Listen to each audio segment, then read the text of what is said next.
John Assaraf is the CEO of NeuroGym and one of the leading mindset and behavior experts in the world. He went from being a teen who was often getting into trouble with the law to writing 2 best-selling books, being featured in 8 movies, including the blockbuster hit The Secret, and building 5 multi-million-dollar companies. And today we're going to learn his best advice on how to create habits that last. Rise and shine, it's Entspresso time. I spilled. I wake up every morning.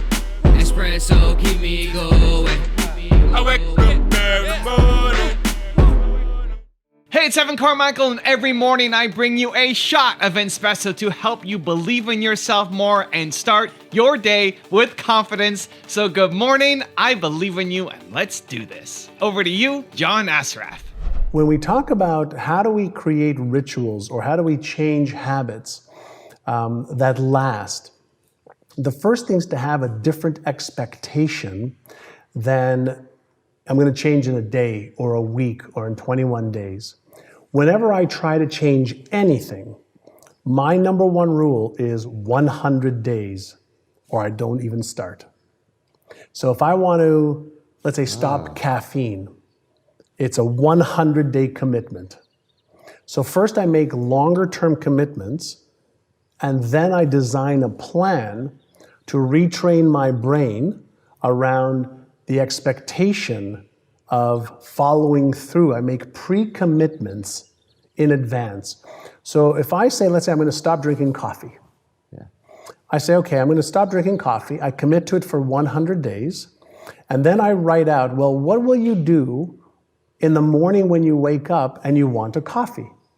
What will you do when you're at a restaurant with friends and everybody's having a coffee? What will you do? So you counter any of the behavior when you know the trigger is going to happen. Every habit has 3 parts to it. There's something that triggers the emotion, there's the behavior, and then there's the neurological and biological reward. So when you understand the habit part of any ritual, you understand that because we are conditioned a certain way, we're going to have a trigger, whether it's a flower, whether it's waking up, whether it's a girl or a guy or children coming home, it triggers a response in the brain or reaction in the brain. Well, if we change the behavior over the course of 100 days, we'll still get the reward. And if we pre-commit to what we're going to do when we say, maybe today I'll have the coffee and tomorrow I won't. Maybe today I'll have the pizza or the dessert and I'll catch up tomorrow. Well, if you pre-commit in advance that you're not going to take that action, then that's step 1. Step 2 is when you have the trigger, if you interrupt the behavior for 1 or 2 or 3 or 4 minutes, you interrupt the neural pattern in the brain also. So you come up with strategies is when I feel like having a coffee or dessert or the pizza or the croissant, okay? Then here's what I'm going to do instead for 5 minutes, and that way I can interrupt the pattern. If you do that long enough, you'll start to develop a new neural pattern. You'll start to develop a new behavior. And if you do it for at least 66 days, but preferably 100 days, you'll start to develop a new way of thinking and being and doing that will overshadow the other pattern in the brain. Very interesting. Yeah, so there's a psychology behind it, but there's also the neurological processes of the brain. And what happens is our brain doesn't like change.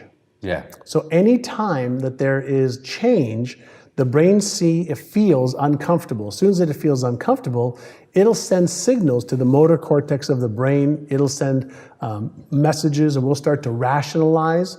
We'll start to tell ourselves, well, I shouldn't do it because of this. Well, maybe today's not a good day. Well, I'll start today, but I won't continue till next week, or you know what, I really don't want this. And we start to talk to ourselves. And when we understand what the brain does whenever we try to change, then we can start being in control of the brain, and we can override the automatic responses. There's something called automaticity.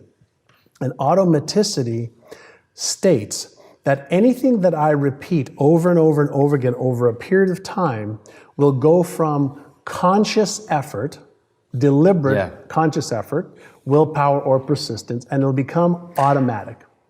So we just have to know how long that is. And some things take a week, some things take 60 days. Some habits that people have for 20, 30, 40, 50 years take 200 days. And so you start off with a 100-day window and you ask yourself, am I willing to give a little bit of effort for 100 days to remove this destructive either thought pattern or destructive behavioral pattern in order for me to have something greater and better than what I have right now? So it's very important. You focus a lot on what you will have or who you will be in the future to keep your motivation. Yeah, if you think about this, one of the best examples that I ever came up with is imagine if I give you a Hollywood script right now, okay? And I say to you, if you learn this script for the next 6 months, I will give you $10 million to be on stage to deliver that. We're going to film you. And if you're amazing, you're going to have a chance to win an Academy Award. What will you do with the script starting today? I start to learn. You start to learn. You start to read it. You start to emotionalize it. You start to practice it. You start to do everything possible to become something that's in writing. Something that came out of somebody's head, that they wrote a script for, that you don't have any idea what it is. But if you made a commitment to becoming that person and you rehearsed it and practiced it every day, you wouldn't get it right the first day or the first week. Or the first month. Or the first month. But if you knew there was a big payday, emotionally, spiritually, financially, and that people would go to the theaters and love to watch it and they'd laugh or cry or be sad and be happy because you were able to take them on a beautiful emotional roller coaster ride, then you would become that role. Yeah. Most people are interested. They're not committed. And the difference is when you're interested, you do what's convenient and what's easy. But when you're committed, you do whatever it takes. I love that. Yeah. Can you repeat it? Sure. When you're interested, you do what's easy and what's convenient for you. Yeah. But when you're committed, I'm going to get that result. You put everything into it until you get the result. You have to have a plan for what you're going to do when it gets hard. When you want to quit. When you know what has made you quit in the past. And when you know that thing that made you quit is going to show up again, what are you going to do? When you have a plan for how you're going to handle it, you'll stay committed. When you don't have a plan, you're just going to react. And probably not react in a way that will make you proud of yourself. So this is one of the biggest hacks that I've discovered more recently in my career and my adulthood, whatever you want to call it, is typically on goals where I would have a hard time following through, or it got really difficult or scary or hard. I would just push myself more to say, you're Irvin Carmichael, you do scary, difficult, or hard, let's go do this. And I would summon the extra strength to have to get through whatever I was struggling with. What I've done more recently, and why I love having this video on, is very timely, is trying to prepare in advance for some of the obstacles that I know are going to come. So as an example, I've done this recently, this week. Last week I had a really rough week. I wasn't sleeping very well. I had some big interviews for my channel. I was nervous about them. I was staying up late. And when I can't sleep, I get restless legs. My legs are jumping all the time. And if I'm in bed for more than 20 minutes, my legs start to get jumpy. And I've tried magnesium, and I've tried vitamin B, and I've tried a whole bunch of other things to try to make it go away. And it's still something that I'm struggling with.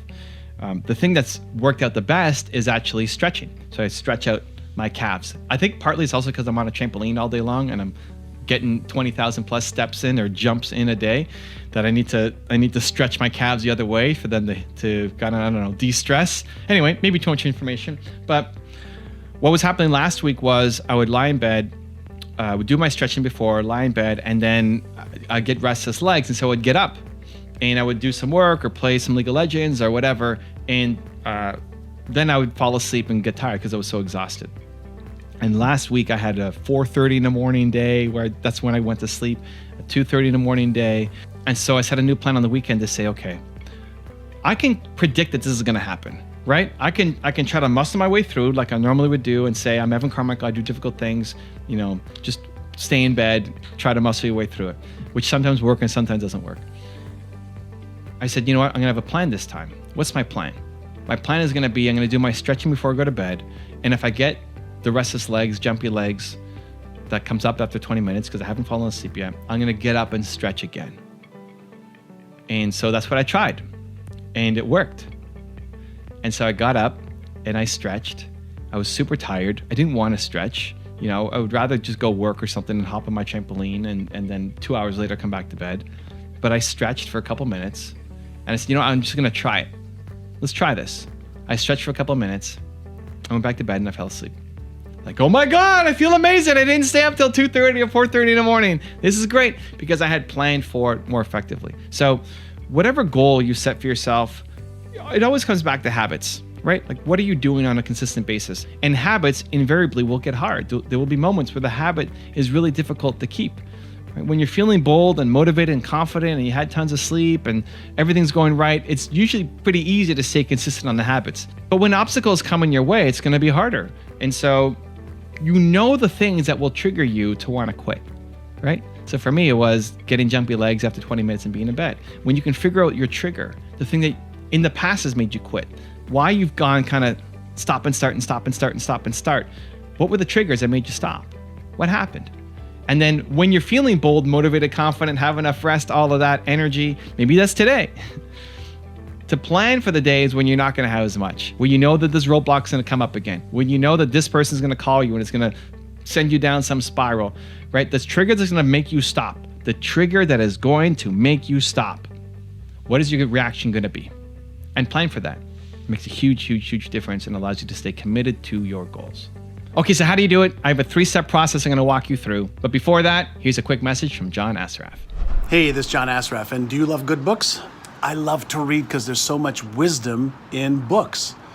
You get to take somebody else's knowledge, skills, research, pay $15-20, and you learn so much. Now, I'm reading this awesome book called Built to Serve. Find your purpose and become the leader you were born to be. And one of my new friends, really smart guy, really great guy who serves a lot of people, Evan Carmichael, wrote it. And I'm going to read a little bit from chapter number 1. And I love this piece. And maybe it's because I just watched the series on TV on Michael Jordan, The Last Dance, which is really great, by the way, also. But one of the things he says here is everybody has Michael Jordan talent at something. Everybody has a Michael Jordan talent at something.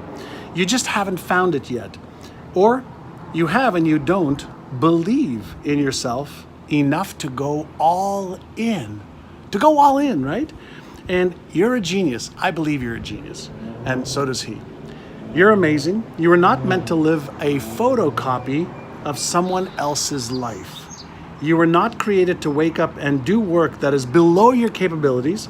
You have Michael Jordan level talent at something, and you need to uncover exactly what your purpose is and how you can serve and use the serve. So lots of pearls and gems and motivational pieces. Pick up Built to Serve. Evan Carmichael, rising star.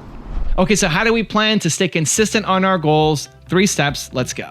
Step number 1 is understand what is the habit that you're having a hard time staying consistent on. There are some habits that I can do that might be really difficult for you, but easy for me, and vice versa. Super easy for you, but difficult for me. What I care about is, what is a habit that actually means something to you that you're having a difficult time staying consistent on? Whether it's something health related, exercise, diet, whether it's business, making videos, creating content, following up with people, staying ahead of your schedule, being on time. Like, everybody's got their own issues. For you, what's the most important habit that you want to stay consistent on that you've historically had a hard time doing?